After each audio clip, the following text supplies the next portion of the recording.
Hello दोस्तों, नमस्कार। कैसे हैं आप सभी? स्वागत है आप सभी का आज हमारी शानदार से एपिसोड में। आज मैं आपसे चर्चा करने वाला हूं ऑपरेशन सिंदूर पर। ऑपरेशन सिंदूर ये आपको उस घटना की याद भी दिलाएगा और याद ताजा करने के बाद आपको ये एहसास भी दिलाएगा कि जो पहलगांव में हुआ था 22 अप्रैल को, उसका बदला भारत की सेना ने ले लिया है ऑपरेशन सिंदूर के माध्यम से।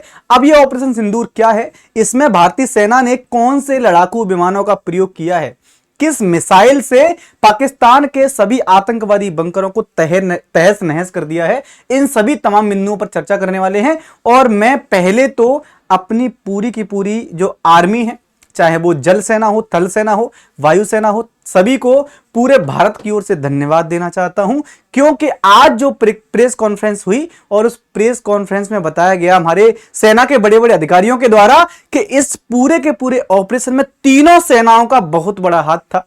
क्योंकि यह जो पूरा का पूरा ये जो स्ट्राइक हुई है, ये जो एयर स्ट्राइक हुई है, इसमें एक भी सेना का जवान, एक भी सेना का अधिकारी, एक भी सेना का बड़े से बड़ा जो नुमाइंदा था, पूरी नजरें टिका करके बैठा हुआ था। देश के राष्ट्रपति हो, देश के प्रधानमंत्री हो, प्रदेशों के मुख्यमंत्री हो, देश के गृह मंत्री हो, रक्षा मंत्री हो, सभी ने इस पूरे के पूरे स्ट्राइक पर पूरा ध्यान दिया था। तो जब ध्यान पूरे भारत का है, ध्यान पूरी संसद का है, ध्यान सभी नेताओं का है, जब ध्यान पूरे तरीके से था तो यह सफल तो होना ही था। इस स्ट्राइक के बारे में जानेंगे, उससे पहले मैं आपको एक बात बता दूं कि इसको हमने जो नाम दिया ऑपरेशन सिंदूर नाम दिया है। अब इसको ऑपरेशन सिंदूर नाम क्यों दिया गया, आपको थोड़ा याद दिला देना चाहता हूं। ये जो ऑपरेशन सिंदूर है, ये उस जख्म को भरने वाला है जब 22 अप्रैल को पहलगांव के अंदर जो पाकिस्तान के आतंकवादी थे, उन्होंने भारतीय लोगों को सिर्फ इसलिए मार दिया था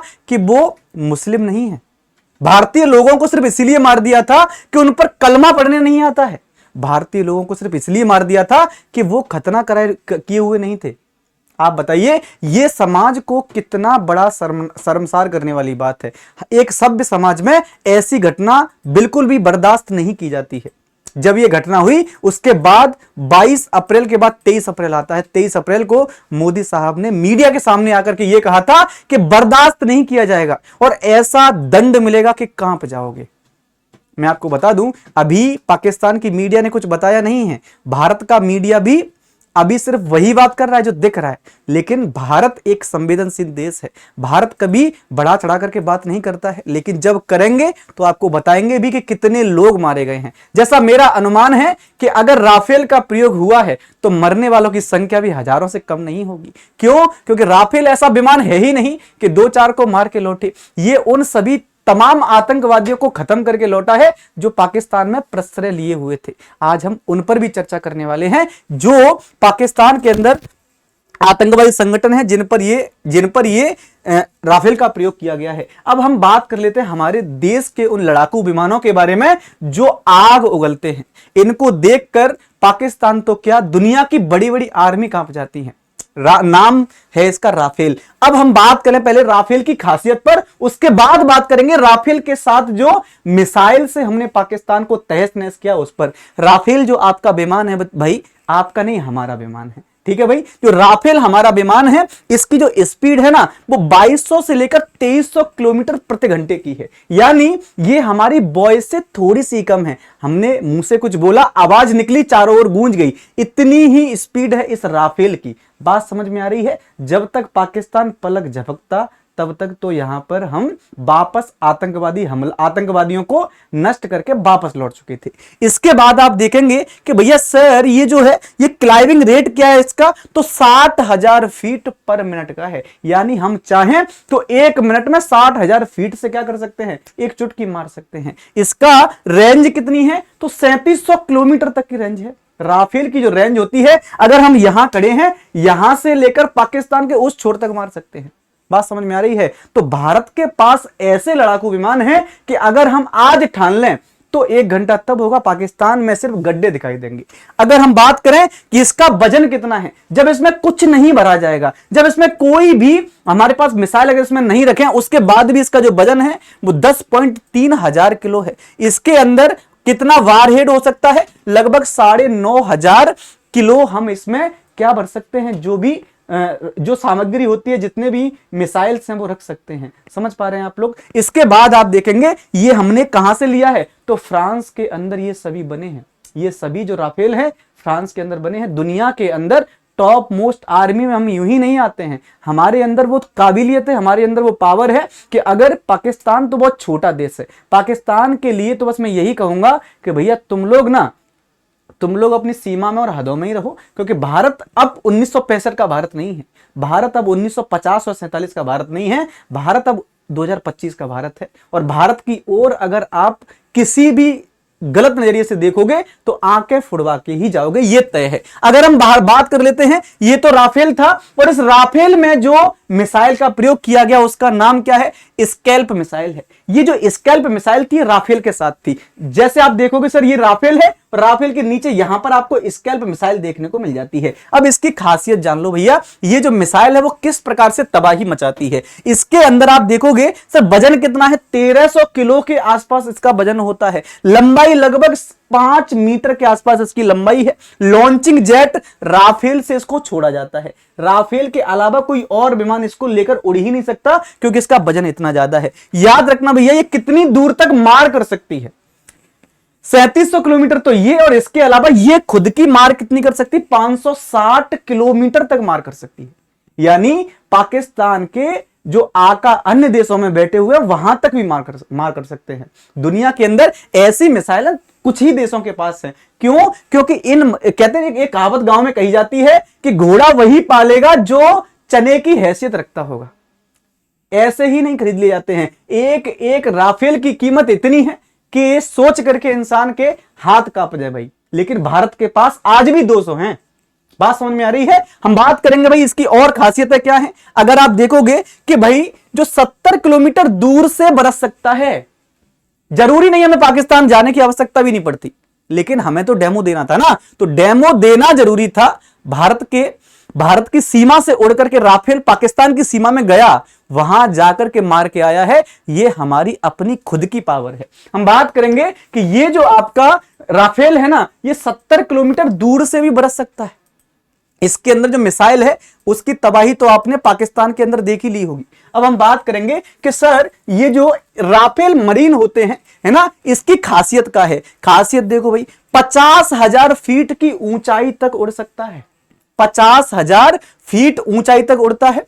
न्यूक्लियर अटैक और एंटी शिप स्ट्राइक कर सकता है।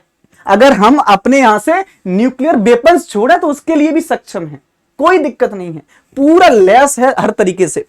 बहुत कम वजन पर लैंड कर सकता है, समझ पा रहे हैं, तो बहुत कम जगह से लैंड कर सकता है। ऐसा नहीं है कि इसके लिए पूरे स्टेडियम की जरूरत है। जो हमारे यहां सबमरीन होती हैं, उन सबमरीन से भी इसको लैंड करा सकते हैं।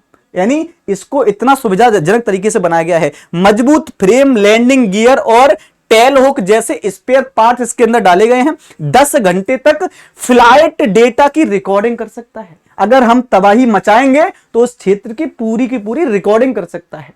जो इसके अंदर दो चालक बैठ सकते हैं, और दो जो चालक होते हैं ना, इन दोनों चालकों के सिर पर कैमरे लगे रहते हैं, टीवी लगा हुआ है कि वो प्रॉपर वहां की जानकारी देगा जहां पर हमको मार करनी है। और सबसे बड़ी खासियत क्या है इसकी, सबसे बड़ी खासियत यह है कि अगर हमें किसी बिल्डिंग के अंदर किसी व्यक्ति को मारना है तो उस तक भेद करके जाएगा। आपने पाकिस्तान के अंदर जो मदरसा था, जहां पर ये जितने भी आतंकवादी प्रश्रय लेते थे, वहां से ट्रेनिंग लेते थे ना, उसकी तस्वीर आप देख सकते हो। वहां सिर्फ गड्ढे दिखाई देंगे आपको, वहां सिर्फ आपको गड्ढे दिखाई देंगे। पूरी सोशल मीडिया पर सर्कुलेट हो रही होगी वो तस्वीर। उस तस्वीर को देख करके अनुमान लगा सकते हो राफेल की ताकत का। अब हम बात करते हैं कि भाई ये जो 9 स्थान है, यही क्यों चुने हैं, इन 9 स्थानों को ही क्यों चुना गया, क्योंकि ये वो 9 स्थान है जहां पर पाकिस्तान के अंदर जो आतंकवादी हैं उनको स्पेशल ट्रेनिंग दी जाती थी। जैसे पहला स्थान है मरकज सुभान अल्लाह, बहावलपुर में पड़ता है।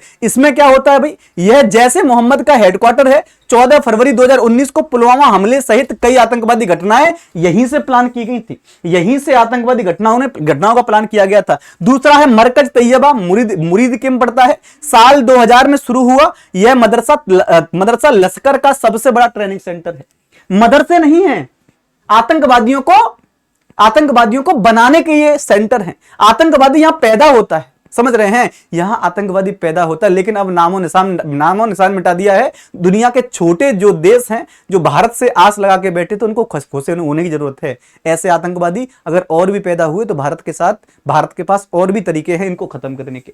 सरजाल तेहरा कला, यह जम्मू कश्मीर में आतंकी घुसपैठ के लिए जैसे मोहम्मद का मुख्य लॉन्च पैड है। यह सरजाल इलाके के तेहरा कला गांव में प्राइमरी हेल्थ सेंटर में बना हुआ है। समझ रहे हैं, जो प्राइमरी हेल्थ सेंटर होते हैं उनको उन्होंने अपना ट्रेनिंग सेंटर बना लिया है। तो ये तमाम वह स्थान है जहां पर आतंकवादियों को ट्रेनिंग दी जाती थी, आतंकवादियों को ट्रेन किया जाता था।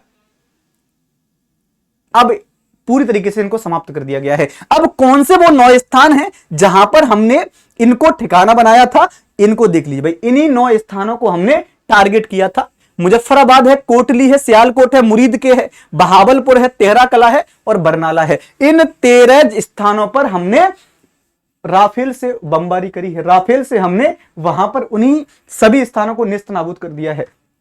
अब ये जो 9 स्थान है, इसकी पूरी की पूरी सूची में आपको बता देता हूं। ये आपका मरकज सुभान अल्लाह बहावलपुर में है, जैसे मोहम्मद का ये ठिकाना था भाई, ठीक है। मरकज तैयबा मुरीद के, ये लश्कर तैयबा का ठिकाना था। सरजल तेहरा कला, ये जैसे मोहम्मद का ठिकाना था। लगभग 9 स्थान है। ये सभी वो बड़े बड़े आतंकवादी संगठन है जो पाकिस्तान में प्रश्रय लेते हैं, उन सभी के ठिकाने हैं ये। उन सभी के ठिकानों को तबाह किया गया है। ना रहेगा बांस और ना बजेगी बांसुरी, ठीक है। यही वो स्थान है जहां से पाकिस्तान इन आतंकवादियों को शरण देता था, ट्रेनिंग करता था और भारत में आतंकवादी गतिविधियां करवाता था। इन्हीं लोगों ने भारत के अंदर क्या क्या किया है देख पा रहे होंगे आप लोग। इन्हीं लोगों के द्वारा किया गया है। पहला हमला, उरी हमला 18 सितंबर 2016 को हुआ था। इन्हीं लोगों ने करवाया था, जिनको अभी तबाह किया गया है। इसमें आप देख पाओगे भाई, भारी हथियारों से लैस 4 आतंकवादियों ने एलओसी के पास उरी सेक्टर में सेना के ब्रिगेड मुख्यालय पर हमला किया और यहां पर 19 जवानों की हत्या कर दी थी। भारत ने क्या किया, सर्जिकल स्ट्राइक किया था 29 सितंबर को। और आपको याद होगा, गिनती नहीं है, 40 से ज्यादा आतंकवादी और इन आतंकवादियों को प्रश्रय देने वाले इनके आका भी मारे गए थे। दूसरा देख लो भाई, 14 फरवरी 2019 के दिन ये आपका क्या हुआ था भैया, आपने देखा होगा, जम्मू श्रीनगर नेशनल हाईवे पर सीआरपीएफ जवानों के काफिले पर आत्मघाती हमला हुआ था। 40 जवान शहीद हुए थे। भारत ने क्या किया, 26 फरवरी 2019 को मिराज 2000 नाम का जो हमारा जेट यान है एयरफोर्स का, उसने तबाही मचाई। लोगों ने कहा 300 मरे हैं, लेकिन भारतीय सेना ने कहा था मरने वाली संख्या 1000 से कम नहीं है।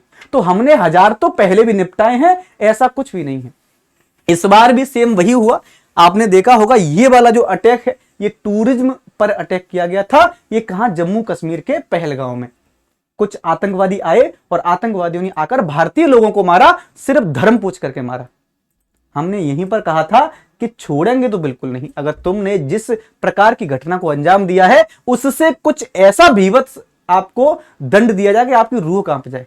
वहां का जो आतंकवादियों का सरगना है, पता क्या कह रहा है मीडिया पर आकर, मेरे परिवार के 10 लोगों को मार दिया है, मैं चाहता हूं कि भारतीय सेना आकर मुझे भी मार जाए। तुमको भी मारेंगे, तुम्हारे जो और आका हैं उनको भी मारेंगे, आप चिंता मत करो। अभी तो डेमो दिया है, पूरी पिक्चर बाकी है। अगर हम आगे इसमें बात करें, अब ये जो ऑपरेशन सिंदूर था, इस ऑपरेशन सिंदूर का नामकरण किसने किया है, तो प्रधानमंत्री नरेंद्र मोदी ने। प्रधानमंत्री नरेंद्र मोदी, मैं आपसे खुद इस बात को बता देना चाहता हूं भारतीय लोगों को कि ये एक ऐसे प्रधानमंत्री हैं जिनको आज के प्रधानमंत्री के रूप में हम बेहतर मानव के रूप में जान सकते हैं। ये व्यक्ति गुस्से से भरा हुआ, ये व्यक्ति इमोशन से भरा हुआ है। ये व्यक्ति जानता है कि अपना है, अगर अपने को पीड़ा होती है तो मुझे पीड़ा होती है। अपने को कोई मारता है तो मुझे लगता है कि मुझे मारा है। मेरे घर में कोई हमला करके जाता है तो मुझे लगता है कि अगर मैं शांति से बैठा रहा तो आने वाले समय में और हमले होते हैं। ये जो बड़े बड़े स्ट्राइक हुए, चाहे वो सर्जिकल स्ट्राइक हो या उसके बाद बालाकोट में एयर स्ट्राइक हो या पहलगाम की घटना के बाद जो पाकिस्तान में एयर स्ट्राइक हो, ये मोदी जी के द्वारा ही की गई हैं। तो भैया, अगर ये वीडियो पाकिस्तान के लोग भी देखें तो सुधर जाइएगा, क्योंकि इस प्रकार की घटनाएं दोबारा न हो भाई।